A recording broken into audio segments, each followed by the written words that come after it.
Perform करने का margin होता है शायद भाई? मुझे तो लगता है, देखें ना, मुझे ये लगता है ऐसे कि आपके पास दो एवेन्यूज़ हैं। एक आपने फ़ाइट करनी है डीएचए के साथ, जो भी अच्छी बुरी चीज़ें हैं, जो भी इश्यूज़ आ रहे हैं, जो प्रॉब्लम, और नंबर टू आपने फ़ाइट करनी है गवर्नमेंट के साथ। तो इसमें मार्जिन है दोनों जगह पे, तो मेरा ख्याल है हमें कहीं ऑन किया जाता है फ्रैंकली। सर अगर ऑन ना किया जाता तो दोनों जगहों पर आपको परफॉर्मेंस हमारी नज़र आई। अल्हम्दुलिल्लाह डीएचए में हमारे जो चीज़ें हैं वो लैंडमार्क है।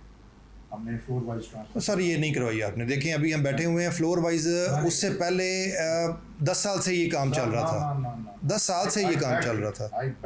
नहीं, आपने उसको आगे लेके चले होंगे, लेकिन वो तो उससे पहले से काम हो रहा था सारा। बिल्कुल रद्दी की टोकरी में पहले जा चुका था काम।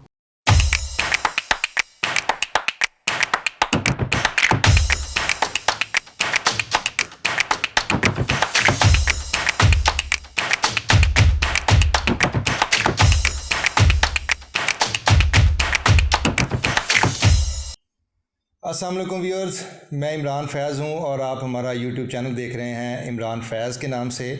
आज हमारे दोस्त, हमारे बड़े भाई, हमारे बेहतरीन रियल्टर और बड़े एक्सपीरियंस दोस्त हैं, जो हमारी डीएच एसोसिएशन के जनरल सेक्रेटरी भी रहे हुए हैं, और अल्हम्दुलिल्लाह अभी हमारे जो फेडरेशन ऑफ रियल्टर्स है पूरे पाकिस्तान की, उनके सीनियर वाइस प्रेसिडेंट भी हैं। और आपका इंट्रोडक्शन जो है वो यही है कि मार्केट में बड़ा बेहतरीन नाम है और बड़ा साफ़ सुथरा काम करते हैं अल्हम्दुलिल्लाह।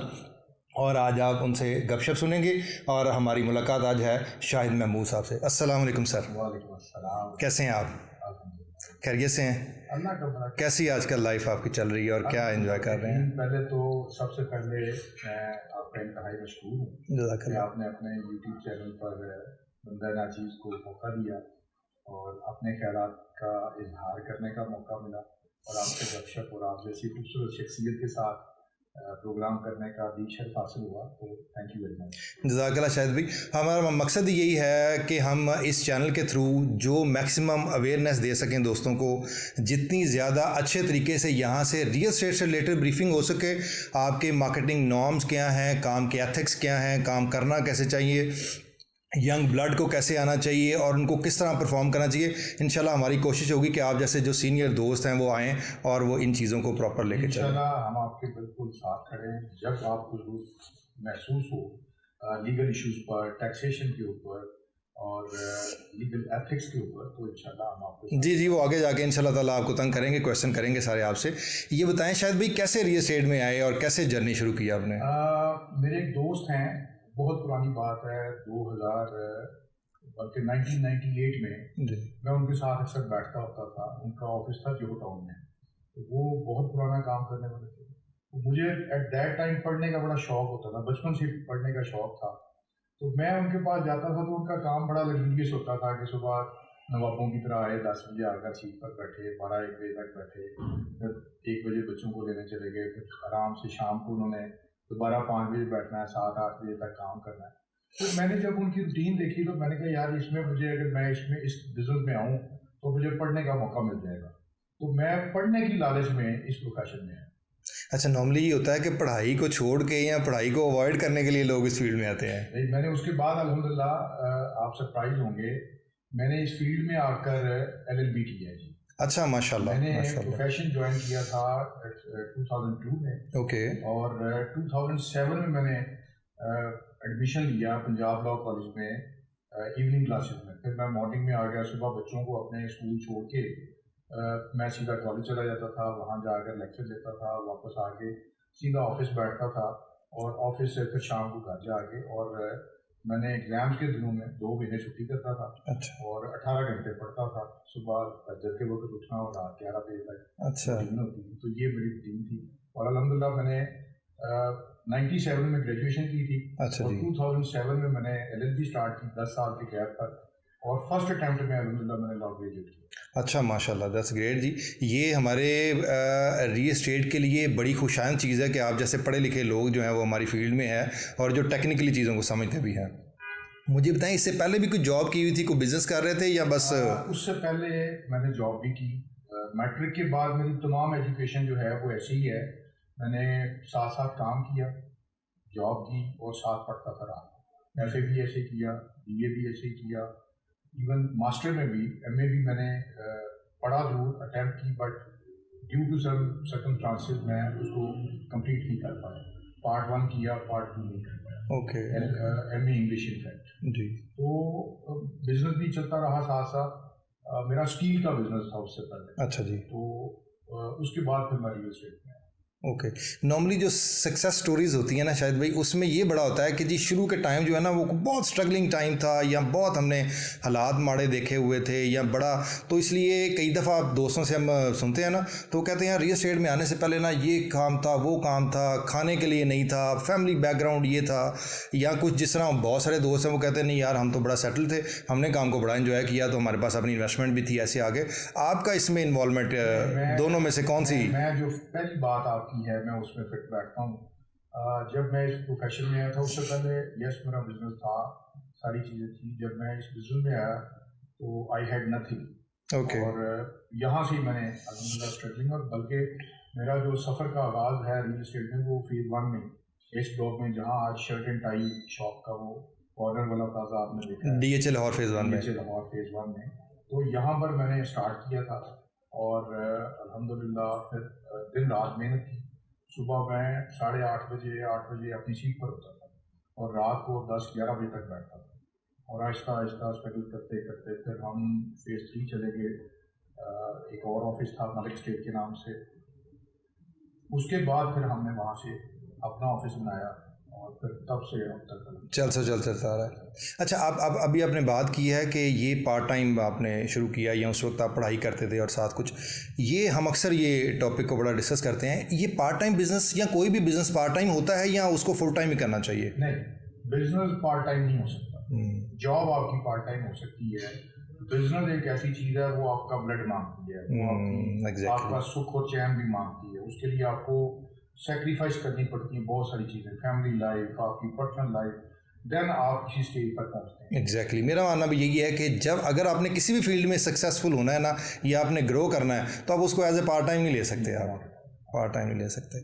और आपने कितने अप एंड डाउन देखे, मार्केट को किस तरह ऊपर जाते हुए देखा, किस तरह नीचे आते हुए देखा? जब हम 2002 में आए थे तो मैं इस फील्ड में जब आया तो मैं आपको पहले बताया जैसे पढ़ने की नीयत से आया। जब मैं यहाँ आया, जो मैं बता रहा हूँ कि मैं इंग्लिश नहीं कर पाया, उसकी वजह यही थी कि जब मैं यहाँ आया मैंने आकर बिजनेस देखा तो वो मतलब इतनी एक्टिविटी थी। 2001 मेरे आने से पहले स्टार्ट हो चुकी थी, 2001 से स्टार्ट थी, और उसके बाद 2005 अप्रैल 2005 तक वो जनरल मुशर्रफ साहब का दौर था, और बहुत तेज़ी थी। तो हमने सारा कुछ छोड़कर फिर बिजनेस को स्टार्ट किया, और बिजनेस को फोकस किया, और दिन रात मेहनत की, और कोई पता नहीं होता था, सुबह आने का टाइम होता था, जाने का टाइम नहीं होता था, 12-1 बज जाता था रात का अक्सर। तो इस तरह अल्हम्दुलिल्लाह ज़िंदगी गुजारी है। और अप्स एंड डाउन्स की बात जहाँ तक है, तब तो अप था, और उसके बाद फिर अप्रैल 2005 के बाद डाउनफॉल स्टार्ट हुआ। और मेरी लाइफ में जितना डाउनफॉल मैंने 2007 में देखा, इतना डाउनफॉल कभी भी नहीं देखा। मतलब DHA का ऑफिस हमारे वॉकिंग डिस्टेंस पे था, तो डेली की 1 से 2 ट्रांसफर होती थी जस्ट, ठीक, इससे ज़्यादा ट्रांसफर ही नहीं होती थी। ट्रांसफर ऑफिसर सारा दिन बैठ कर चले जाते थे। चाहे ये कब की बात है? 2007।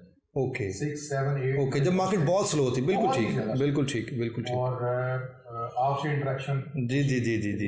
हाँ, मैं 2005 में मैंने स्टार्ट किया था जी। हम नहीं, आपका अब्दुल जब्बार से जी ऐसे ही मेरे पास जी, आपके पास क्रिस्टल स्ट्रीट जब थी आपकी। हाँ जी।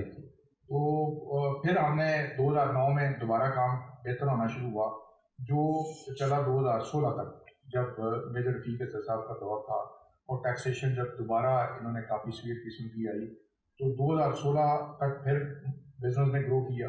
फिर 16 के बाद ऑनवर्ड फिर डाउनफॉल रहा टिल कोविड के बाद फिर आजकल ये पिछला 1 साल जरा स्लो। हाँ, फिर मार्केट थोड़ी स्लो हुई है क्योंकि सिचुएशन अनसर्टेन है। हम ना शायद भाई जब 2005 में, मैं दोस्तों को अक्सर बताता हूँ, 2005 में इन फरवरी मार्च हम आए थे, वो महीना को हमने देखा तो हमें समझ नहीं लगे कि काम कैसे करना। मार्केट बस बड़ी तेज़ी से स्पीड में ऊपर जा रही थी। मार्च अप्रैल में मार्केट रिवर्स लगनी शुरू हो गई थी। अच्छा, मुझे ये बताएं कि वो तो खैर हमने देखा हुआ है, वो बाद में शेयर करूँगा। जो आपने तेज़ी देखी उसमें कोई ऐसा सीन आपको याद हो, क्योंकि बड़े बड़े किस्से आते हैं, रोज़ का 20-20 लाख बढ़ता था, रोज़ का 10 लाख बढ़ता था, कोई बड़ा फ़नी भी सीन हो, पैसे तो लोग कमा रहे थे, तो आपको याद हो कि यार वो जो करैक्टर आया था ना, वो जो काम हुआ था या वो जो डील हुई थी, वो मुझे आज तक नहीं भूली। उसमें पैसे भी आ रहे थे लेकिन अजीबोगरीब ही सिनेरियो था, कोई आपको याद हो? नहीं, ऐसा कुछ नहीं हुआ। अलबत्ता एक इम्पोर्टेंट बात जो मैं आपसे शेयर करना चाहूँगा उस ड्यूरेशन में, मुझे अच्छी तरह से याद है उस वक्त फाइलों का बहुत दौर था और बड़ी तेजी थी। ऐसे तो मुख्तलिफ ऑफिस फाइलें भेजते थे। तो एक DHA में एक इशू राइज हुआ, स्कैम बना बहुत बड़ा फाइल्स का, लैंड्स का। तो DHA में ऊपर जब कंप्लेंट गई तो उन्होंने इंक्वायरी शुरू की। उस इंक्वायरी के दौरान इन ऑफिस को सील किया गया था। तो इनको उन्होंने सील कर दिया और अंदर जो लैंड ब्रांच का रिकॉर्ड था वो भी सारा सील हो गया और इंक्वायरी शुरू हो गई। ठीक। इंक्वायरी में ये सब लोग दिल्ली जाते थे और अपनी वहाँ पर पेशी दे करके वापस आते थे। इवन उनके ऑफिसर्स भी पकड़े गए, कुछ इशू आए। वो क्या है वो एक अलग स्टोरी है। बट उस ड्यूरेशन में जो इम्पोर्टेंट बात मैं आपको बताना चाह रहा हूँ उसमें हुआ ये कि बड़े बड़े लोग मैंने देखा कि वो फेस नहीं कर पा रहे थे और वो भाग गए। कोई दुबई चला गया, कोई UK चला गया, कोई मरी चला गया कि यार ये मुश्किल वक्त हमारा। वो 6 महीने तक वो टाइम स्पेंड चला। ओके। तो हमने अल्हम्दुलिल्लाह, वो डिफरेंस क्या था, हम डेली अपने ऑफिस आते थे, एक दिन भी नागा नहीं किया। बिल्कुल ठीक। 36 फाइलें मैंने बेची हुई थी, हर बंदे से 5-5 लाख रुपया लिया हुआ था। ओके। और एज इट इज आगे फॉरवर्ड किया हुआ। और वो लोग विड्रॉ कर गए और वो लोग, उनको फाइलें नहीं मिल रही थी, लोग परेशान थे। अच्छा, हम जिनको फेस करना करते थे वो हमें डेली आकर हमारे पास बैठते थे, फोन करते थे। हमने अपनी जगह नहीं छोड़ी। हमने कहा फाइलें मिलेंगी तो आपकी, बिल्कुल ठीक, आपकी इमानत है। बिल्कुल ठीक। रेट डबल हो, 17 लाख वाली फाइल 34 पे चली। अच्छा। लोगों को परेशानी ये थी कि पता नहीं ये फाइलें मिलेंगी या नहीं मिलेंगी, क्योंकि रेट बहुत बढ़ गया। अगले बंदे जिनसे फाइलें हमने ली हुई थी जो मुख्तलिफ ऑफिस से, तो वो डामाडोल हो रहे थे क्योंकि रेट बढ़ रहा था और वो बहाने लगाते थे।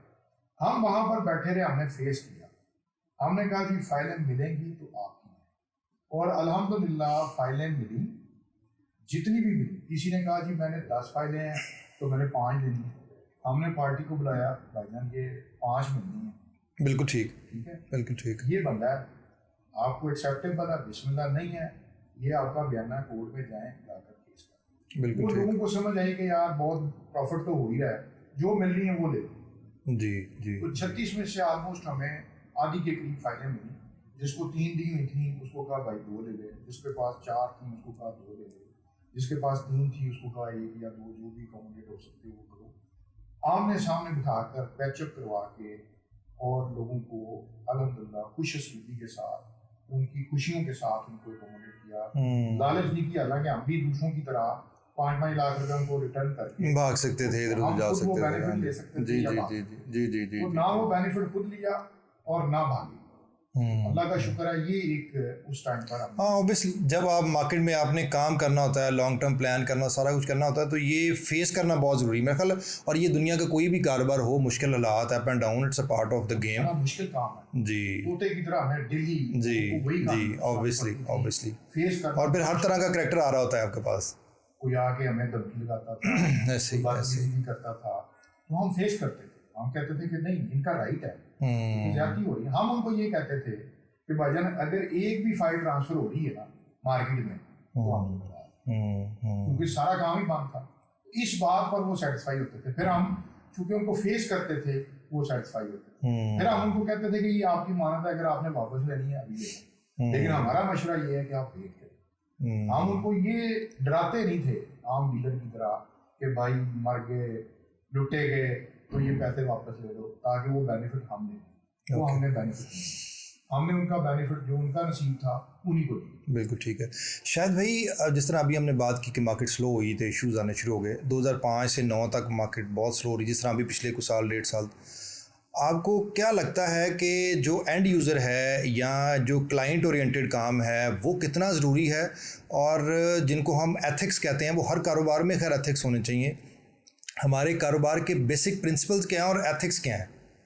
देखिए, ऑनेस्टी, लॉयल्टी, हार्ड वर्किंग, और अपने प्रोफेशन को रिस्पेक्ट देना। आपको लगता है ऑनेस्टी है हमारी फील्ड में? बदकिस्मती से, बदकिस्मती। आपके ख्याल में परसेंटेज क्या है, बहुत कम है या बस ठीक है? देखें, परसेंटेज यूँ बनती है इसकी कि जहाँ आपका दाव नहीं लगता वहाँ पर ईमानदारी आ जाती है, वहाँ पर ईमानदारी का दर्जा आ जाता है और बड़ा इंसान समझता है कि मैं बहुत ऑनेस्ट हूँ। देखें मैंने कितनी ऑनेस्टी से काम किया है, वो अपने कस्टमर को बड़ा रियलाइज करवा रहा है। जब कोई इंसिस्ट करता है कि नहीं जी मैं तो मीटिंग तो बगैर प्लॉट नहीं चलाना, तो वहाँ पे आपकी ऑनेस्टी मेरा ख्याल आती है। क्लाइंट के साथ काम करना कितना ज़रूरी है, और ये आपकी कारोबार की एक बैकबोन है या मतलब इन्वेस्टमेंट कर ले, जिस तरह होता है ना, इन्वेस्टमेंट भी ठीक है जी मेरे को तो पैसे नहीं, मैं अपने बयाने कर लूँगा ये वो, इस तरह की मार्केट में वो फिर नहीं सर्वाइव कर पाता। उसका डाउनफॉल स्टार्ट हो जाता है जब आप ये सोचते हैं ना कि यार मैंने पैसे से चीज़ों को, अपने प्रोफेशन को तोड़ना शुरू कर दिया, तो फिर आपका डाउनफॉल शुरू होता है। देखिए आप म्याना रवि से इतदाल के साथ काम करें, ठीक है, अगर अल्लाह ने आपको पैसे दिए हैं तो आप इन्वेस्टमेंट करें, उसका कोई वो नहीं है। बट अगर जो देखिए हमारा काम सर्विसेज है, हमारा प्रोफेशन सर्विसेज है, और उसमें आप एज अ प्रोफेशन उसको देखें तो उसमें एज अ प्रोफेशनल जो उसके एथिक्स हैं उसके मुताबिक फोकस उसको करना चाहिए। यस, अगर आपके पास कुछ अल्लाह ताला ने आपको एक्सेस मनी दी है तो उसको भले आपके पास दो चॉइसेस होती हैं कि आप उसको ट्रांसफ़र करवा के रख लें, द लॉन्ग रन आप उसको यूटिलाइज करें और वो ज़्यादा अच्छी आपको रिटर्न देकर जाता है एज़ कम्पेयर टू जो हम बयाने शयाने करते हैं। मेरी राती राय ये है कि बहुत तेज़ मार्केट में तो उसका फ़ायदा होता है, अच्छा वो टू सम एक्सटेंट ज़रूरी भी हो जाता है, कुछ हमारी मजबूरियां हमें सिखाती भी हैं। जब लोग तेजी में मुकरना शुरू हो जाते हैं जी एग्जैक्टली, तो उस वक्त फिर हमें एहसास होता है कि यार हम इससे बेहतर ये है कि पहले बयाना कर लें फिर हम बेचें। उसमें ऑब्वियसली प्रॉफिट भी होता है, बट अपनी रिस्पेक्ट को बचाने के लिए भी हम समटाइम्स बयाने कर रहे होते हैं, तो ये भी एक फैक्टर है। बट अगर हमारी देखें ये है टिट फॉर टैट जी, और अगर हमारी नेशन में ये शऊर आ जाए और वो अपनी कमिटमेंट पर पूरा उतरना शुरू कर दें तो मेरा ख्याल है बहुत सारे लोग इस झंझट से वैसे भी नहीं। जी एग्जैक्टली, मैं अक्सर ये दोस्तों को बात करता होता हूँ कि देखें जब मार्केट बहुत तेज़ होती है ना, तो बजाय इसके कि आप 50 बयाने करने के अगर आप 2 प्लॉट ट्रांसफ़र करवा लें ना तो शायद आपको उतनी पैसे मिले, लेकिन एट द सेम टाइम बयानों का मकसद नॉर्मली मैं जो करता हूँ एज ए डीलर आप कह लें, वो ये होता है कि यार ठीक है जब आपने 10, 15, 20 प्लॉट ले रहे होते हैं तो एक मार्केट में कम अज़ कम आप एक अपना मैसेज कन्वे कर रहे होते हैं कि यार these office are doing a good job, मतलब ये इनसे चीज़ मिल जाती है, ये बेच रहे हैं, एक मार्केट में आपका इन आउट जो है वो शुरू हो जाता है, तो उससे कम से कम आपकी एक रेपो बिल्डिंग हो रही होती है आप, तो मेरा ख्याल है बैकग्राउंड डीलर का ये भी एक होता है, इम्पैक्ट क्रिएट होता है। देखें एक कोई भी बंदा मेरे पास वो कस्टमर है या डीलर है, वो प्लॉट लेने के लिए आया है, मैं उसको प्लॉट अगर अपने गराज से फाइल निकाल कर बेचूंगा तो बड़ा कन्वीनियंट है, आसान है, उसके लिए भी आइडियल है कि उसको कोई किसी हैसल में नहीं जाना पड़ा।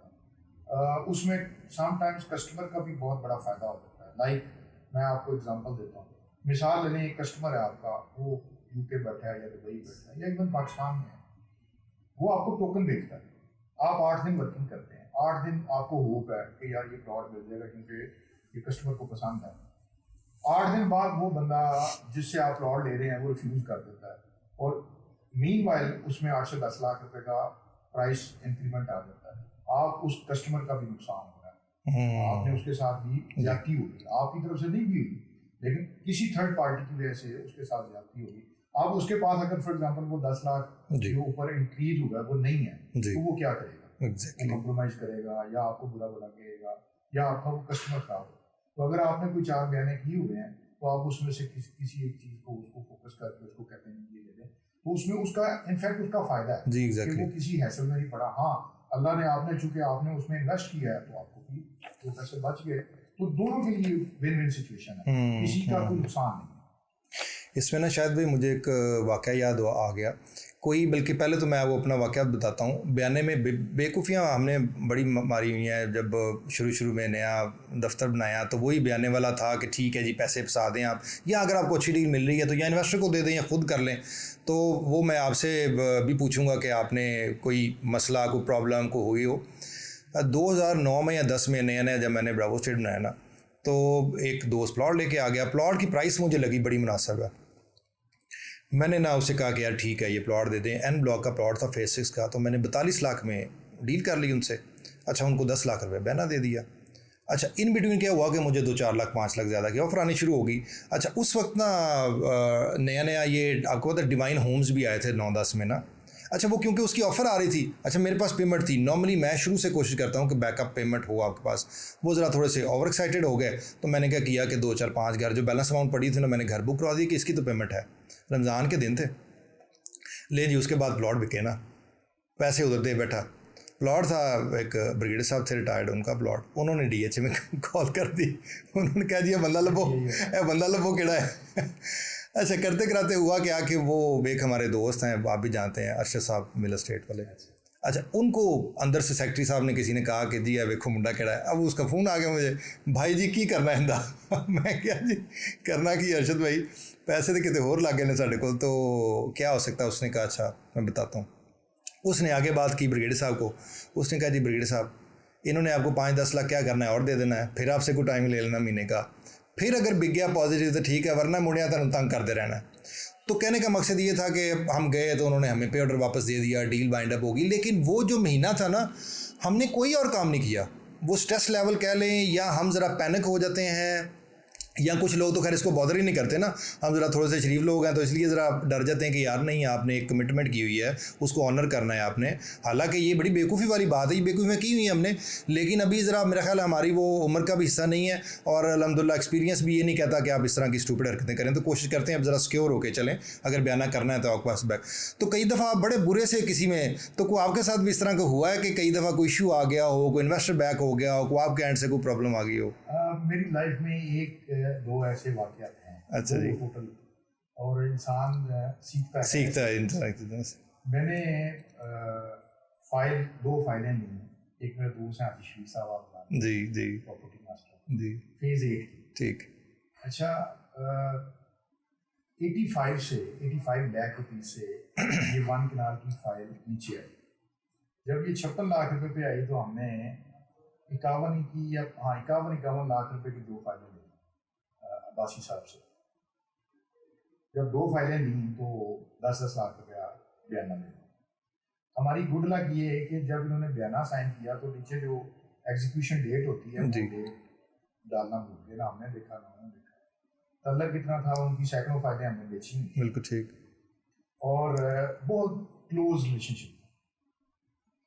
6 हफ्ते का टाइम ले लिया। 6 हफ्ते का टाइम लिया तो जब हम ट्रांसफर का टाइम आया तो फाइल आ गई 34 पे, ठीक। 17 लाख रुपया लॉस था। अब मैं और लाख साहब हम बैठे थे, ठीक, मशवरा किया कि यार क्या करें, ऐसे 10 लाख रुपया जाता है, पेमेंट करें तो 17 लाख रुपया टूटता है। तो हमने कहा यार ऐसा करते हैं, जाके रिक्वेस्ट करते हैं कि यार आपके साथ बड़ा काम किया है, तो अगर आप डील रिवर्स कर लें तो आपकी मेहरबानी है। हम गए, उन्होंने हमारे साथ बड़ा कोऑपरेट किया। उन्होंने कहा जी मसला कोई नहीं, आपके पैसे हमारे पास समाने हैं। हमने कहा कब तक दे देंगे?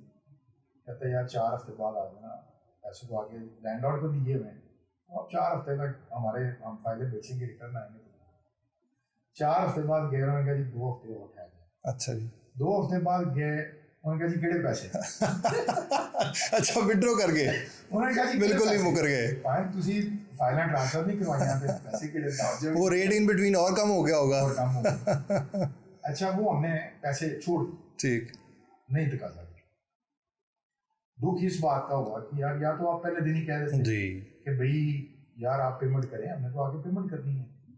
हमने वो 10-10 लाख रुपया विड्रॉ मतलब नहीं लिया उनसे, ठीक, और अल्लाह के शुक्र कर दिया कि यार अल्लाह की करनी, पैसे थे, ये नहीं कि पैसे नहीं थे, अल्लाह की करनी के 10 दिन नहीं गुजरे। एक लव यूनिवर्सिटी के प्रोफेसर थे, उनके बच्चों के नाम पे एक प्लॉट था डी का 280 नंबर फेस 5, ठीक, 70 करोड़, ठीक, वो हमने 93 लाख रुपए में प्लॉट मिला, करोड़ रुपया मांग रहे थे, करते कराते वो मैंने ट्रांसफर करवा दिया। अभी लेटर नहीं रिसीव किया था, वो प्लॉट मैंने 50,000 रुपया तब ट्रांसफर का खर्चा था, 1 कनाल का, जस्ट 22,000 रुपया मेंबरशिप होती थी जी, 25,000 रुपया ट्रांसफर फीस होती थी, ऐसे ही था, और तब टैक्स कोई नहीं होता था, और 2-3 हज़ार रुपया हमारा डॉक्यूमेंटेशन पे लगता था, तो 50,000 रुपया टोटल उसका एक्सपेंस होता है। अल्लाह की करनी कि ठीक अभी लेटर रिसीव नहीं किया, लेटर बल्कि रिसीव करके हम ला के रखा ही है, तो एक पार्टी आ गई, 1 करोड़ 3.5 लाख रुपए का वो वो अल्लाह ने 10 लाख रुपये रिटर्न पूरा किया, उसमें से दे दिया। नहीं ये ठीक थी ना, तो हाँ एग्जैक्टली। तो इस तरह के वाक़यात होते हैं, चीज़ें मैनेज हो जाती हैं। एक आपने कमर्शियल का CCA 4 का था 64, CCA फेज 6 CCA 1 था मेन पार्किंग की बैग पर 64 में, तो 63 मैंने अपनी एक पार्टी को लेकर दिया हुआ था। जब शाहिद थे मेरे नाम के, हम नाम थे, उनसे दिया। उनके साथ में मुझे तवक्को थी कि यार इनका जोड़ा बन रहा है तो ये ले लेंगे। वो मैंने टोकन शोकन करके, कोई दोस्त ने मुझे कहा कि मेरे पास पार्टी है, तो मैंने कहा चलो मिलकर कर लेते हैं। वो मिलकर कर लिया। अब ना उसके पास कोई पार्टी ना मेरे साथ पार्टी। आगे मैं जिनको तवक्को करके बैठा हुआ था कि यार इनको दे देंगे, इनका जोड़ा बनता है, वो कहे नहीं मुझे जोड़ा बनाना ही पर फिर कुछ अरसे के बाद, कोई मेरा ख्याल है महीने के बाद, 1 महीने के अंदर अंदर हमने वो प्लॉट मैनेज किया। तो वो बड़ी एक वो जिंदगी का पहला एक्सपीरियंस था कि जब बड़ी परेशानी आई, बहुत ज़्यादा। जो आप बात कर रहे थे, लेकिन जिसने रिलायबल वे में काम करना है, रिस्पेक्ट के साथ काम करना है, इंटेग्रिटी के साथ, उसके लिए ये बहुत बड़ी बात है। ये उस दिन अपने साथ ये अहद कर लिया कि आज के बाद अगर पैसे नहीं है तो काम इस तरह नहीं करना कि हम किसी स्पेकुलेशन पर कि यार आप ये अज्यूम कर लें, एजम्पशन पर काम नहीं करना। पार्टी है करो। उसके बाद बहुत काम किया अल्हम्दुलिल्लाह। मंदे हालात में ये जब 2009 से ऑनवर्ड 2016 तक बड़ा अच्छा काम किया और फोकस किया जेन्युइन कस्टमर पर। बयाना कभी कभार बीच में हम करते थे, लेकिन ज़्यादातर हमने फोकस किया जेन्युइन कस्टमर पर। और अगर आप जेन्युइन कस्टमर को फॉलो करके अच्छा काम करें तो आपकी अच्छी अर्निंग होती है और आप बड़े रिस्पेक्टेबल वे में काम करते हैं, और अल्लाह ताला आपको बड़ा नवाजता भी है, बरकत भी डालता है। बेशक बेशक शायद भाई। अच्छा शायद भाई, अभी आपने बात की कि 2004-05 में टैक्सेशन भी कोई नहीं होती थी और वैसे ही सिर्फ ट्रांसफ़र फ़ी होती थी। टैक्सेशन स्टार्ट हुई थी 2014 से शुरू हुई थी। अच्छा, उससे पहले तो कोई भी मेरा ख्याल ना कोई स्टैम्प ड्यूटी थी, ना कोई CVT थी, ना कोई एडवांस टैक्स था। तो उसके बाद इनको होश आई कि हम यहाँ से भी पैसे ग्रैब कर सकते हैं, यहाँ से भी हमें रेवेन्यू जनरेट कर सकते हैं। ये अभी तक भी इन्होंने इंडस्ट्री समझा है रियल एस्टेट को गवर्नमेंट ने, या कोई इसमें फैसिलिटेट कर रहे हैं, या अभी भी बस लकीर के फ़कीर हैं और वैसे ही काम चली जा रहा है? देखें, ये हमारी अपनी एक गलत इख्तरा है। हम इंडस्ट्री की जब बात करते हैं तो industry is something else. Services जो कोई भी डिपार्टमेंट है, कोई भी शोबा है, प्रोफेशन है, जब आप उसमें सर्विसेज में होते हैं तो services doesn't exist in industry. ठीक। वो हम कह ज़रूर देते हैं, कहने की हद तक हमारी एक टर्म यूज हो जाती है, बट इंडस्ट्री मीन्स कि जहाँ कोई प्रोडक्शन का काम हो। ठीक। यहाँ चूँकि प्रोडक्शन नहीं है, ये सर्विसेज का काम है, तो इसको कभी भी और किसी भी मुल्क में, ये सिर्फ पाकिस्तान की बात नहीं है, किसी भी मुल्क में सर्विसेज को इंडस्ट्री नहीं डिक्लेयर किया। जी जी। अच्छा, नहीं लेकिन होटल इंडस्ट्री है ना, होटल इंडस्ट्री है, वो सर्विसेज दे रहे हैं ना। मैं आपको वही गुजारिश, कोई भी है आजकल आप IT को टेक्नोलॉजी, IT की जो टेक्नोलॉजी का काम है उसको भी इंडस्ट्री कहते हैं, IT इंडस्ट्री। जी जी। तो जो बेसिकली वहाँ फिर भी टू सम एक्सटेंट प्रोडक्शन का काम है, जी सॉफ्टवेयर है, जी हार्डवेयर जो है, तो उसमें हो गया। मैं आपको बताऊँ कि जो सर्विसेज होती है ना, इसमें इसको इंडस्ट्री का दर्जा नहीं दिया जा सकता। ठीक। प्रैक्टिकली नहीं दिया जा सकता। ठीक। हाँ, इसके अपने नॉर्म्स और इसकी अपनी कुछ चीज़ें ऐसी हैं जिनको गवर्नमेंट अच्छे अंदाज में डेवलप कर सकती है। बदकिस्मती से हमारे मुल्क में उस तरह से काम नहीं किया गया। मिसाल के तौर पे ये बेसिकली जो रियल एस्टेट है, अब ये प्रोविंशियल सब्जेक्ट है। ठीक। और फेडरल गवर्नमेंट दानिस्ता तौर पर, गैर ज़रूरी तौर पर, आप यूँ समझ लें अनकॉन्स्टिट्यूशनली इसमें प्लग इन हुई है। बिल्कुल ठीक। नहीं होना चाहिए उसका, ये अब जुरिस्डिक्शन में है ही नहीं, ना इसके ऊपर टैक्सेशन का फेडरेशन की जुरिस्डिक्शन नहीं है। जी, फेडरल गवर्नमेंट की जुरिस्डिक्शन में नहीं है।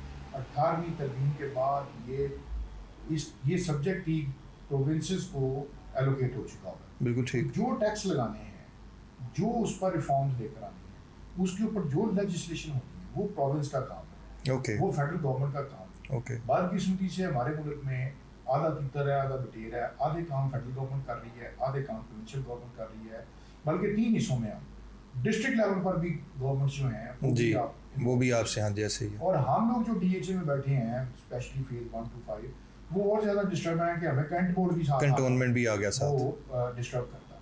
तो ये बेसिकली देखें, सर्विसेज में आपको प्रोफेशनल टैक्स देना पड़ता है, वो प्रोफेशनल टैक्स आपसे लोकल बॉडी ले रही होती है जी। प्रोविंशियल गवर्नमेंट जो है वो आपसे स्टैम्प ड्यूटी ले रही है, सीयूटी ले रही होती है। अदर मैटर जितने भी लीगल इश्यूज होते हैं वो प्रोविंशियल गवर्नमेंट करती है। फेडरल गवर्नमेंट आपकी प्रॉपर्टी गेन टैक्स ले रही होती है, विद होल्डिंग टैक्स ले रही होती है। तो ये देखें, जब तक आप इस तरह की चीज़ों को, दैट मीन्स ये शो करता है कि हमारे मुल्क में रियल इस्टेट एक ऐसा सेक्टर है जो कमाऊ पुत्र है, जिससे आपको टैक्स तो इतने ज़्यादा नहीं इकट्ठे होते, जो हमारी इकोनॉमी का आटे में नमक भी नहीं है। जो हम कहते हैं नॉर्मली, एक बड़ा गलत जुमला बोला जाता है कि हम सबसे ज़्यादा टैक्स पे करते हैं, ऐसा नहीं। हाँ, नहीं है, ऐसा नहीं है। रियल एस्टेट से आप रेवेन्यू वो लेवल नहीं है जनरेट करने का। नहीं है। मैं आपको बताऊँ, मेरी जब FBR में मीटिंग होती थी तो हम इसी तरह एक हमारे बड़े जज्बाती दोस्त थे, उन्होंने कहा जी हम तो पाकिस्तान का कर्जा उतार सकते हैं, अच्छा, इतना ज़्यादा हम टैक्स दे सकते हैं, हमारी ये है, हमारा वो है। तो वो जो मेंबर पॉलिसी थी वो हंस पड़े। मैंने कहा अच्छा आप ये बताएं कि आपका पूरे पाकिस्तान की जो हमें फेडरल गवर्नमेंट को टैक्स आता है अंडर सेक्शन 236C और के 2 ही सेक्शन है, तो आपका क्या ख्याल है कि आप कितना टैक्स हमें देते हैं? अब वो उसके पास कोई जवाब नहीं था, वो ब्लैंक था। तो उन्होंने कहा जी कि कोई आइडिया दे दें, चले कोई, अगर आपको नहीं पता। तो उसने कहा जी बहुत ज़्यादा टैक्स देते हैं, बहुत ज़्यादा टैक्स देते हैं। कहता है यार कोई आइडिया दे दो ना, कोई फिक्र तो कर दो, झूठी सही आप कोई अज्यूम करके। उन्होंने कहा जी कोई 300-400 अरब रुपया तो हम देते हो। उन्होंने कहा जी कि हमारा टोटल बजट कितना है। तब मुझे याद है कि 5,500 अरब रुपए का हमारा टोटल बजट, क्योंकि हम उन दिनों में बजट ही पेश हुआ था और उसी पर डिबेट हुई थी। तो हम उन दिनों 3 साल पहले की बात कर रहे हैं ना, 3 साल पहले 2019 की बात जी। तो उन्होंने कहा जी आपकी टोटल जो हमें रेवेन्यू आता है ना वो 26 अरब रुपया है। इस साल की अगर आप देखें तो उस वक्त तो 2019 में इतने अच्छे हालात भी नहीं थे। तो उन्होंने कहा टोटल 26 अरब रुपया सर, 5,500 अरब रुपए के बजट में से आपका हिस्सा सिर्फ 26 अरब रुपया है। तो मुझे बताएं, आप जो मुझसे डिमांड कर रहे हैं, आप कहते हैं जी हम इंडस्ट्रीज को पीछे छोड़ दें, हम उनको लिवरेज ना दें, हम आपको दें, तो कैसे पॉसिबल है? नहीं, शायद भाई उनको लिवरेज भी दें, अपनी साथ लेके चलें, लेकिन अगर हम दूसरे मुल्कों की मिसाल लें तो लोग इससे कितना रेवेन्यू जनरेट करते हैं। आप रेमिटेंस ले सकते हैं, आप बहुत सारे आइडियाज़ नए लेके आ सकते हैं। देखें, अगर आप चलें, इंडस्ट्री का एक नाम हम दे रहे हैं ना, अगर आप उसको कोई भी नाम दे दें, लेकिन आप इससे आप देखें बिलियंस ऑफ डॉलर्स इकट्ठे नहीं कर सकते गवर्नमेंट। जी, मैं सेकंड आपकी बात का जो पहला आपका क्वेश्चन था उसका सेकंड पार्ट यही है जिस पर हम डिस्कस करें। देखिए, हमने तो ये तो उस दोस्त की मैंने बात की और उनकी जो कन्वर्सेशन थी।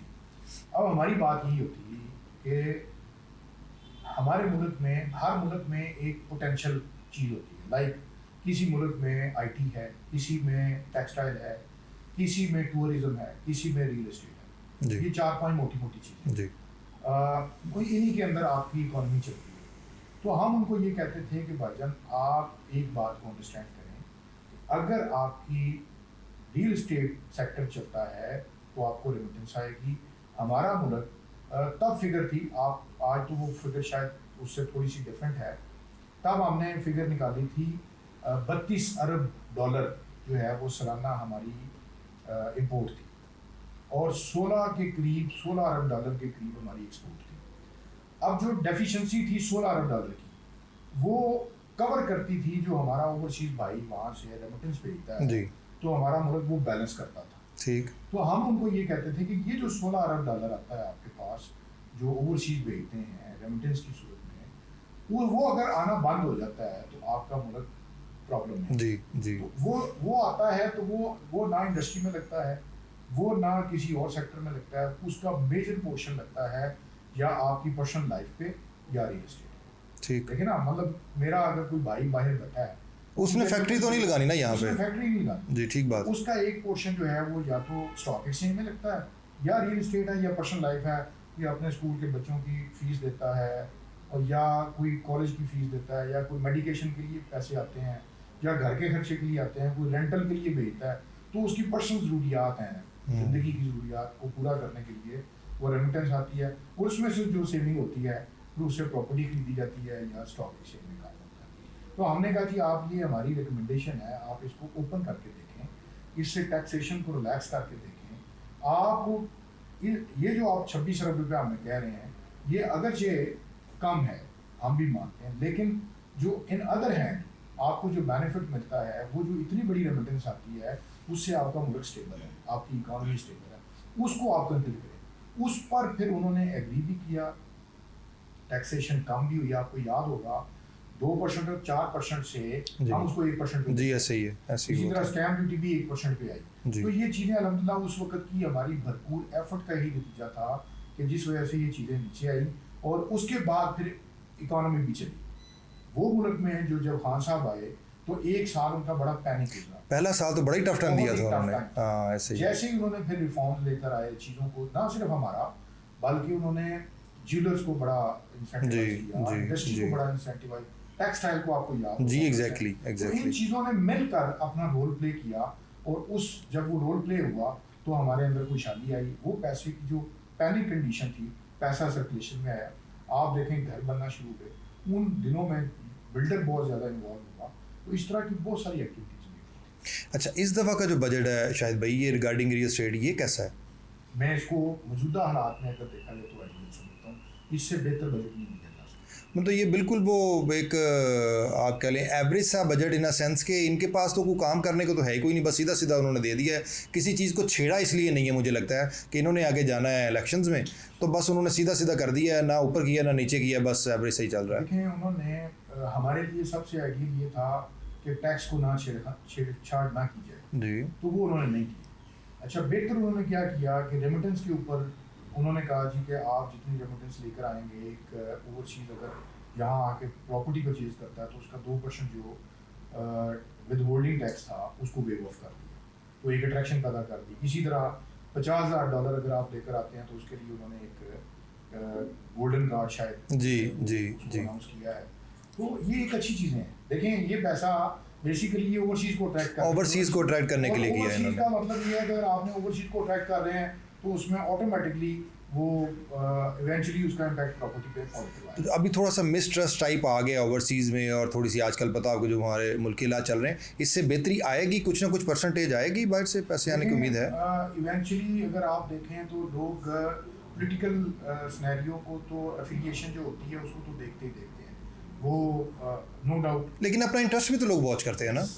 आपको अपना इंटरेस्ट भी देखना होता है। देखें, मज़े की बात ये है कि अगर आप एक साल पीछे जाएं, जब डॉलर 160 रुपये का था, तो आपको फॉर एग्जांपल उन पैसों में $1 लाख में अगर 1,60,00,000 रुपये वाली प्रॉपर्टी, जी, एग्जैक्टली, तो आज $1 लाख में आपको 3.5 या 3 वाली या 3.25 करोड़ वाली प्रॉपर्टी आपको मिलती है। हाँ, मेरा ख्याल है कि अगर आज से हम 2 साल पीछे चले जाएं तो जितने पैसों में, अगर हम बाहर बात करें कि अगर उनके पास $2 लाख था, तो जितने पैसों में गालबन 2 प्लॉट आते थे, अब 3 आ रहे हैं, उतने ही पैसों में, उतने ही डॉलर्स में। तो वो अगर उस चीज़ को रियलाइज़ करें, और मेरा ख्याल है कि हमारी गवर्नमेंट को ना सिर्फ बल्कि हमें भी अपने कस्टमर्स को एजुकेट करना चाहिए, और इसमें दोनों का फ़ायदा है, ना सिर्फ हमारे ओवरसीज भाइयों का फ़ायदा है बल्कि गवर्नमेंट ऑफ पाकिस्तान का। आप देखें, पॉलिटिकल एफिलिएशन अपनी जगह पर होती है, बट स्टेट ऑफ पाकिस्तान को देखें।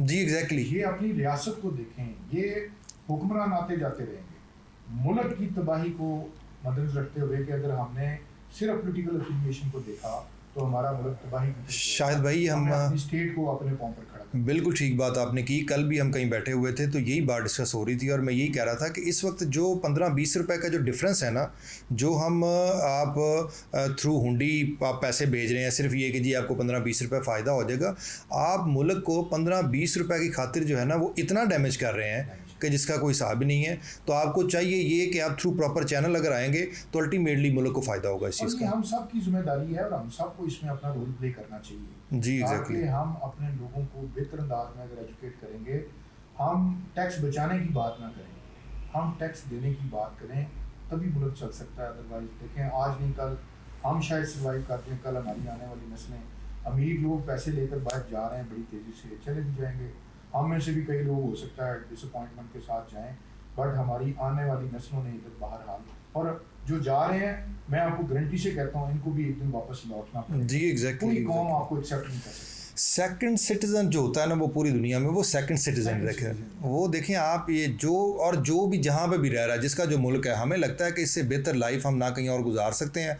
और जो अपॉर्चुनिटीज़ और जिस तरह के अगर इन नेगेटिव वे भी लें, तो जो ट्रिक्स, जो बातें, जिस तरीके से हम चीज़ों को यहाँ पे मैनेज कर सकते हैं, आप किसी और मुल्क में जाके उस तरीके से चीज़ों को नहीं लेके चल मैं सकते। अक्सर दोस्तों को एक एग्जांपल देता होता हूँ। आपका अपना घर भले वो इतना लेविश ना हो, नॉर्मल हो, सादा हो, बिल्कुल, आप 5 स्टार होटल में कितने दिन रह सकते एग्जैक्टली हैं? आप किसी के कोठी में जाकर, घर में, बंगले में, किसी का कितने के दिन रह सकते हैं? ठीक बात है, ये नहीं रह सकते। नहीं रह सकते। अपने घर में जो सुकून है आपको, ट्रू, वो चाहे सादा है, उसमें हो सकता है वो बड़े लेविश किस्म की चीज़ें ना हो, बड़ा नॉर्मल सा होगा, बट आपको जो सुकून की नींद वहाँ आती है वो कहीं नहीं आ सकती। बेशक। जो सुकून आपको अपने मुल्क में मिलना है, यहाँ 100 खामियाँ हैं, 100 बुराइयाँ हैं, 100 मसाइल हैं, बट जो सुकून आपको अपने मुल्क में है, बाहर के मुल्क में बड़े प्रिंसिपल आपको नजर आएंगे, बड़ी चीज़ें बड़ा देखकर खुश होंगे, लेकिन आप बहरहाल वहाँ पर गए नहीं हैं। ऐसे ही है आप शायद। वहाँ उनके अपने नहीं बन सकते। ये ठीक है और शायद। वो, मैं आपको एक एग्जांपल देता हूँ। एक दोस्त थे, वो दुबई में उनकी शॉप थी, ये स्पेयर पार्ट्स की। जी। मेरे बड़े अच्छा तलक बन गया, तो वो अचानक वहाँ से अपना बिजनेस माइंड अप करके वापस आ गए। ठीक। तो मैंने उनको पूछा कि क्या वजह बनी? अच्छा बड़ा कारोबार चल रहा था, ठीक ठाक थे, बड़े खुश थे, उन्होंने बड़ा अच्छा खूबसूरत घर बनाया हमारे पास ही। तो कहने लगे यार एक वाक़ये ने ना मुझे मजबूर कर दिया कि मेरा फिर दिल ही नहीं लगा। मैंने कहा वो क्या हुआ? कहता मेरी साथ वाली दुकान थी, तो वहाँ चूँकि आपका शिरका होता है, यानी कि पार्टनरशिप होती है, तो तभी आप बिजनेस कर सकते हैं। जी जी। तो कहता वो साथ वाली दुकान के पास एक वो लड़का काम करता था, पाकिस्तानी था। तो वो जो कफील था वो आया, कोई बात हुई, उसने आगे उसको कोई जवाब दिया, उसको गुस्सा आ गया, उसने उसको दुकान से निकाल कर इतना मारा और कोई छुड़ाने वाला नहीं था। वो कहता मेरा ऐसा दिल उठा कि मैंने वहाँ से फिर फैसला कर लिया कि मैंने अब इस मुल्क में नहीं रहना। कहता मैं सारा कुछ माइंड अप करके मैं वापस आ गया। तो कहने का मकसद ये है कि आप बेगाना नहीं जी, ऐसे ही आपके घर में आपका कज़न भी आकर 4 दिन से ज़्यादा रहता है ना सर, तो वो भी बेगाना। जी, ये बात ठीक है। फील होता है ऐसे ही, वो ऐसे खून ही, का ऐसे रिश्ता ही। है, कज़न बिल्कुल है, ठीक है। तो बेगाना तो फिर बेगाना। बिल्कुल तो ठीक ये है। लोग हमें सिर्फ काम करने की हद तक यूटिलाइज करते हैं, हमारे साथ हमदर्दी कोई नहीं कर सकते, ना हम एक्सेप्ट कर सकते हैं सारी ज़िंदगी। उनकी अपनी एक सोच है। हमने देखा है जो ज्यूइश कम्युनिटी है, वो कहीं पर भी बैठी है, वो अपनी कम्युनिटी में जी। और वो दूसरों को एक्सेप्ट नहीं करते। क्रिश्चियन है, नहीं एक्सेप्ट करते। ये हमारी गलत फहमी है। एक पंजाबी ऐसी कौम है, एक पठान आता है, खान साहब, हर एक को रिस्पेक्ट देते हैं। नहीं, रिस्पेक्ट दुनिया में लोग नहीं देते। ये ठीक बात है, ये ठीक बात है। अच्छा शायद भाई, आपकी जिस तरह की बैकग्राउंड है, जो आपका पढ़ाई का लेवल है, जो आपने अपना एक्सपीरियंस रियल एस्टेट में, तो बड़ा आप टू दी पॉइंट और स्ट्रेट फॉरवर्ड बातें करने वाले हैं। ये सियासत में कैसे इन्वॉल्व हो गए? और सियासत में कुछ दोस्तों ने फोर्स किया, मुझे उसकी ग्रेविटी का और उसके दाव पेच का आइडिया नहीं था। तो बहुत सारे दोस्त पीछे पड़ गए जब जिस इलेक्शन में हमने पार्टिसिपेट किया और विन भी किया अल्हम्दुलिल्लाह। तो कुछ दोस्त ऐसे होते हैं जिनके साथ आपका बड़ा लगाव होता है, जो दिन रात उठना बैठना, आपका इकट्ठे बिजनेस होता है, तो आपको वो फोर्स करते हैं कि चलो यार आज कोई बात नहीं, आओ हम, मतलब तसल्ली ये दी गई कि सारे काम हम करेंगे, आप आए सही पास ही, ठीक, आपने कुछ नहीं करना। तो वो जब हम आए तो वो पीछे सारे भाग गए, तो फिर सारे काम फिर आपको करने पड़े। अच्छा, ये टीपू भाई भी अक्सर बात, आपको पता है, वो भी जनरल सेक्रेटरी रहे हुए हैं हमारे DH एसोसिएशन के।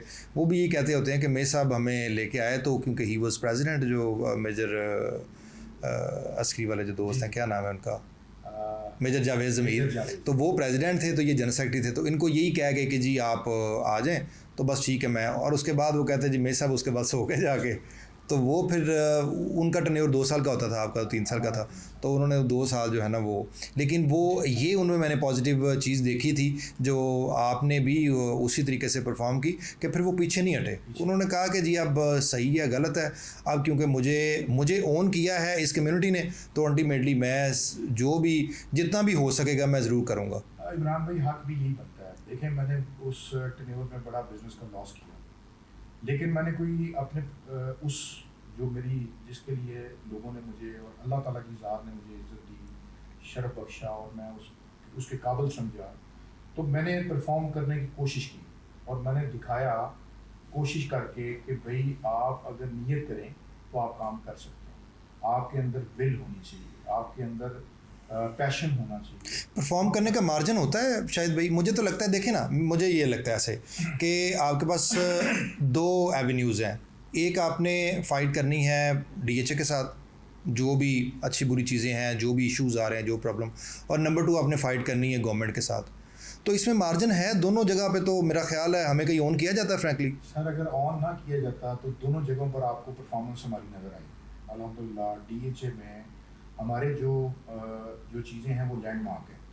हमने फ्लोर वाइज ट्रांसफर। सर ये नहीं करवाई आपने, देखिए अभी हम बैठे हुए हैं फ्लोर वाइज, उससे पहले 10 साल से ये काम चल रहा था। 10 साल से ये काम चल रहा था। नहीं, आपने उसको आगे लेके चले होंगे, लेकिन वो तो उससे पहले से काम हो रहा था सारा। बिल्कुल रद्दी की टोकरी में पहले जा चुका था काम, कोई उस पर काम नहीं था। हमने उसको जीरो से स्क्रैच किया। Okay, note at all. बिल्कुल ये कॉन्सेप्ट गलत है। अगर ये कोई क्लेम करता है वो मेरे साथ बैठे, मैं उसको बताऊंगा। मेरी एक एक लेटर की, एक एक लफ्ज़ की कॉरेस्पॉन्डेंस मेरे पास है। हमने डिफरेंट जो अंदर डायरेक्टर्स बैठे हैं, जो सेक्शन हैं उनके, director finance, director IT, director maintenance. आप कहते हैं डीएचए ओन करता है एसोसिएशन को, बात सुनता है। आप सर आपको मशक्कत करनी पड़ती है। लोग करते रहे बातें, तकरीरें, तकरीरों से नहीं कोई भी, ना गवर्नमेंट सुनती है ना आपका डीएचए सुनता है। आप इन राइटिंग चीज़ों को लेकर जाते हैं, फिर आप जस्टिफिकेशन देते हैं। मैंने जब फर्स्ट टाइम लेटर लिखा तो उसकी जो डायरेक्टर ट्रांसफ़र थे, सो काइंड, उन्होंने बड़ी हेल्प की हमारी। अगर उनकी विश अपनी ना होती तो शायद हम कामयाब ना होते। बट हमने इनिशिएट किया, हमने उनको प्रॉपर उसके फ़ायदे गिनवाए, हमने उनको एजुकेट किया, हर चीज़ हमने उनको साथ लेकर चलते। जहाँ जहाँ उनको रुकावट आई, किसी भी डिपार्टमेंट ने निगेट किया उसको कि जी ये नहीं हो सकता, उन्होंने हमारे सामने रख दिया कि इस डिपार्टमेंट ये कहता है कि हमारे पास ये सिस्टम ही नहीं इसको उठा सकता। असल में IT वालों ने कहा, फाइनेंस वालों ने कहा, BC वालों ने कहा कि भैया हम ये नहीं कर सकते।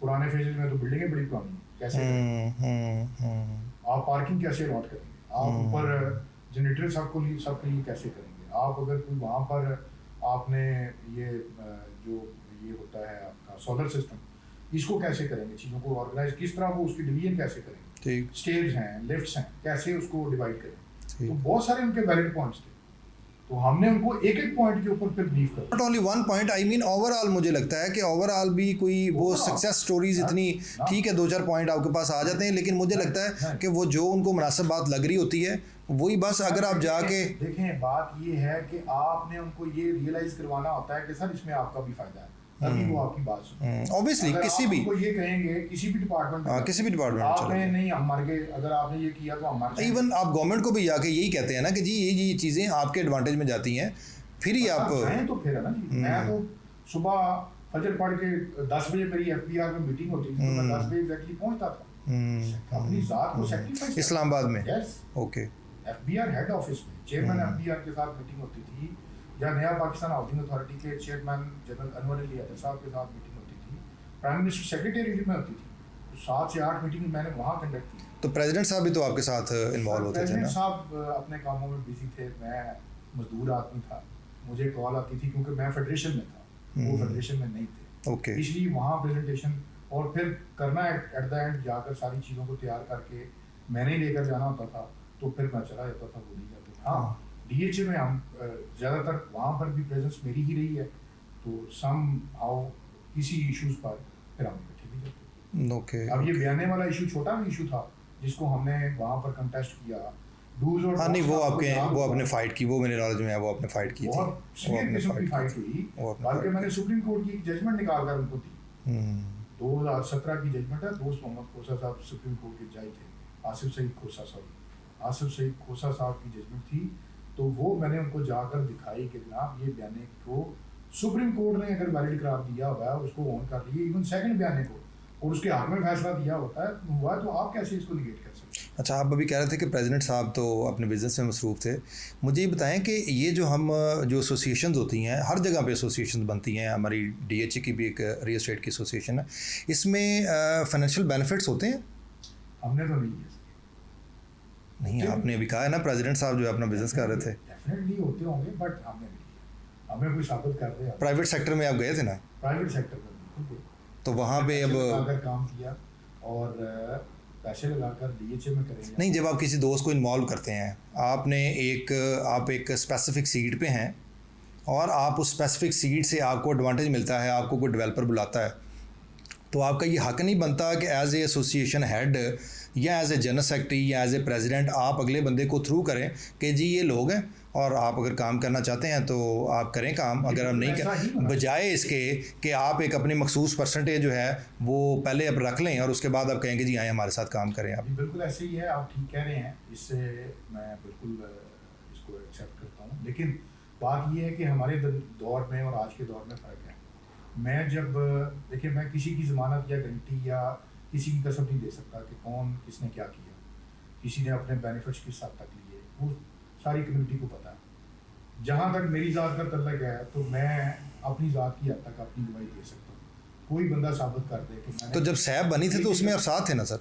सर सैब बनी तो सैब में हमने अपनी कम्युनिटी को इन्वॉल्व नहीं किया था, मैंने तो नहीं किया। कम्युनिटी के सर 2 बंदे हों या 200 बंदे हों सर, शायद भाई जब देखें कम्युनिटी में 2 बंदे हों या 200 बंदे हों, जब किसी को इन्वॉल्व करते हैं तो फिर आपने इन्वॉल्व तो किया ना उन लोगों को। ये आप यूँ समझ लें कि अगर 2 बंदे मिलकर बयाना कर लेते हैं जी, ठीक है ना, अब उसमें 200 बंदा शामिल नहीं है, ठीक। हाँ, अगर मैं उसमें अपने पैसे नहीं लगा रहा जी, तो फिर मैं मतलब सिर्फ अपनी क्रेडिबिलिटी या सॉरी अपने नाम की अपनी सीट को जी, बेच रहा हूँ, जी, तो मैं अपनी कम्युनिटी का भी मुजरिम जी। और अल्लाह का भी मुजरिम। ये तो मतलब अंडरस्टूड बात है, इसमें कोई दूसरी राय नहीं है। और ये गलत डायरेक्शन पे हमारे लोग चल पड़े हैं, इस डायरेक्शन में नहीं जाना चाहिए। आपकी बात से मैं 100% मुत्तफिक हूँ कि जब भी आपको अल्लाह ताला इज्जत दे, आप किसी ओहदे पर आएँ, आप बगैर लालच के इस तरह के कोई एसओपीज़ नहीं बनने चाहिए कि जी अगर लेट्स सपोज देखें, कारोबार करने का तो हर बंदे को हक है, इसमें तो कोई दो राय नहीं होनी चाहिए, उसको काम करना देना चाहिए वो जितना।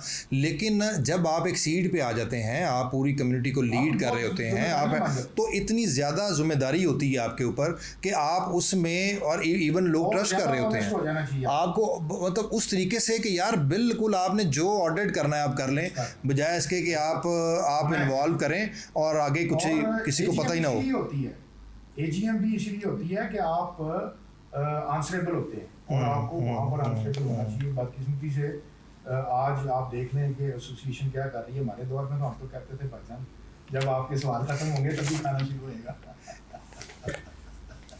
कर लें जितने क्वेश्चन करने हैं, तो डंके की चोट पर हमने अपने हाँ, ये बात भी आपकी पॉजिटिव है। देखें कुछ चीज़ें होती हैं, आपने फेस किया लोगों को, इसमें कोई शक नहीं है कि आप फेस किया है। अदरवाइज उससे पहले तो खैर एजीएम होती नहीं थी, शुरू ही बाद में हुई थी। लेकिन ये है कि जो पिछली 1-2 एजीएम हुई उसमें ऐसे ही हुआ कि बस उन्होंने कहा कि जी आप हाँ रोटी खोलो और काम करो। लेकिन बहरहाल मैं अभी भी ये कहता हूँ कि जितना मार्जिन आपके पास काम करने का होना चाहिए एज एसोसिएशन, उतना मार्जिन ये नहीं कि आप एफर्ट नहीं कर सकती, आप करते नहीं है, करते होंगे एफर्ट, लेकिन मुझे लगता है कि आपके पास परफॉर्म करने का मार्जिन बहुत कम होता है, आपको उस तरीके से चांस ही नहीं मिल पाता शायद।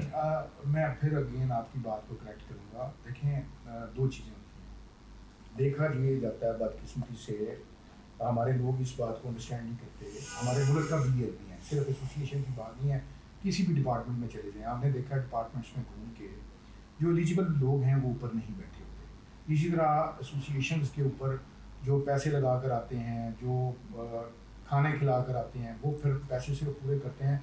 एलिजिबिलिटी आपके सामने है, पूरी कम्युनिटी के सामने, और नेशन वाइड देखा जाए तो पूरी कौम के सामने। तो जब आप एलिजिबल लोगों को देखें, उन्हीं मुल्कों ने तरक्की की है जहाँ एलिजिबल लोग आए जी। आप महातीर मोहम्मद की एग्जांपल देते हैं, आप अमेरिका की एग्जांपल देते हैं, हम यूके की एग्जांपल देते हैं, टर्की की देते हैं। इवन अभी एमबीएस बहुत एक्टिव है, देखें सऊदीया में उसने सारा कुछ खोल दिया, पूरी दुनिया को आप वो ऑफर कर रहे हैं कि जी आएँ और हमारे साथ बिजनेस करें, काम करें। एलिजिबल लोगों को लाना जरूरी है। ये जिस कौम को, जिस कम्युनिटी को समझ आ जाएगी, वहाँ रिफॉर्म्स भी आएंगी, वहाँ बेहतरी भी आएगी, वहाँ चीज़ें ठीक होना शुरू हो जाएंगी। क्यों कि वो लोग, आप उन लोगों को जब लेकर ही नहीं आते जिनके अपने मफादात हैं, वो क्या सुनेंगे। वो 3 साल को वो अपना पहली और आखिरी डील समझ कर वो कर रहे होते हैं और उसके अपने बेनिफिट्स लेकर वो निकल जाते हैं। जब आप ऐसे लोगों को लेकर आएंगे जो परफॉर्म कर सकते हैं और करते हैं, तभी आपकी बेहतरी आ सकती है। बिल्कुल ठीक बात है। अच्छा शायद भाई लास्ट में अगर हमारी रियल एस्टेट सेक्टर में एक तो थोड़ा सा डिफरेंस आपने बताना है कि real estate sector versus other businesses कौन सा बेहतर है, और नंबर 2 ये है कि हमारी यूथ को या हमारा यंग ब्लड जो है, जो पढ़ा लिखा तबका है, उसको आना चाहिए या नहीं आना चाहिए, अगर आना चाहिए तो किन टर्म्स पे, क्या एथिक्स पे, थोड़ा सा वो ज़रा बताएं हमारी यूथ को।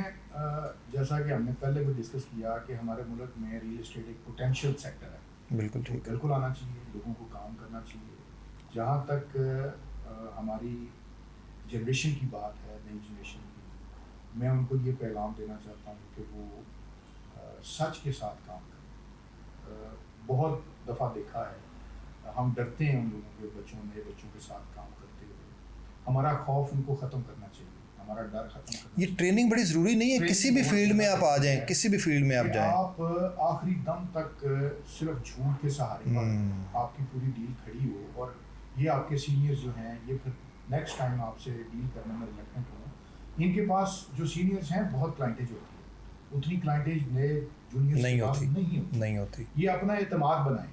हम जो जिस जनरेशन में हमने काम किया था, हमने अपने सीनियर्स को बहुत रिस्पेक्ट दी थी। वो इवन गाली भी हमें निकाल देते थे प्यार में आके, तो हम वो मुस्कुरा के टाल देते थे बात करके, कोई बात नहीं, ये हमारे बड़े हैं। आज वो दौर चेंज हो गया।